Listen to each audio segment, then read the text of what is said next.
Hello, BookTube. Welcome back to my channel. My name is David, and today I'm going to be talking a little bit about the Odyssey. So, hello again to you too, Shelley.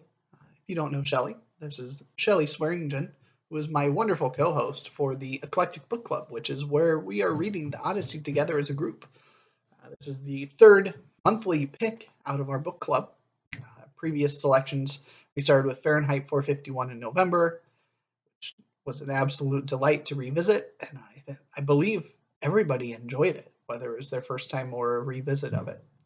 I probably enjoyed it more than anybody else, but that's just because the book has always been one of my absolute favorites.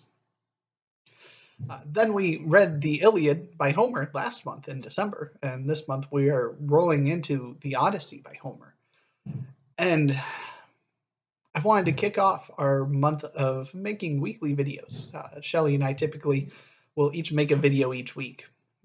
Mine are usually on Fridays and hers are typically on Mondays, but there's some flexibility in there. And we try to have discussions going back and forth about this book. And so we usually each try to end our video on a question to the other person to hear their thoughts and to open it to anybody that wants to give those answers. So I'm 7 books into the Odyssey. There's 24 of them total in here. And I unfortunately don't really have a ton of deep and meaningful thoughts right now. The first couple of books, we didn't have Odysseus in there. We saw his home front. What was going on with his wife, with his son, the host of suitors that are trying to woo Odysseus's wife, because he's been gone for so many years. He was gone 10 years for the siege of Troy, and then he got lost, essentially, on his voyage home. And so that kind of lays the setup for what's going to happen. And then in the third chapter, we have Odysseus's son talking to a king and queen, and he gets some news of Odysseus the last time this king saw Odysseus, because that king was there fighting alongside him. And from there, we've followed Odysseus, and each book has a little scene of a stop along his way. And one of the first things I've noticed is that I was expecting this book to be more centered on Odysseus, the person, and his adventures, his voyages, and less with the meddling of the gods involved. But so far, the gods have been very, very heavily involved in creating pitfalls for him along the way. The biggest among these, I believe, is Poseidon, unless I've completely misunderstood. That god is completely wroth with Odysseus and is doing everything he can to make this voyage just be misery for Odysseus, and the other gods end up working to help Odysseus in some manner along the way to help him get free from where he's ensnared, whether it's stranded on an island with some nymphs, stuck in a palace with a lot of wealth and pleasure surrounding him. And so I'm excited for the next book, based on the title, A Day for Songs and Contests, because that promises some really interesting stuff in here.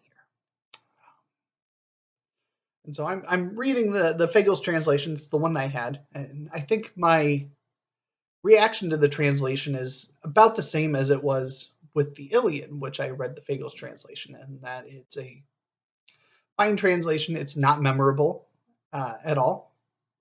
It is at its best when read aloud, to where you can actually hear that poetic quality that's to it.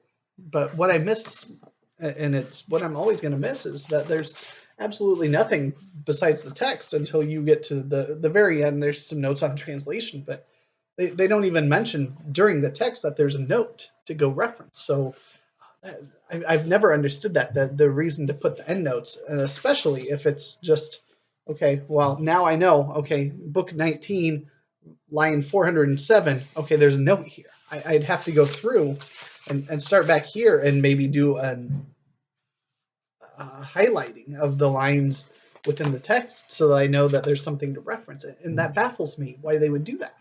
Um, Granted, this is more of a Penguin Book of the Month or Book of the Month Club type of edition, I believe.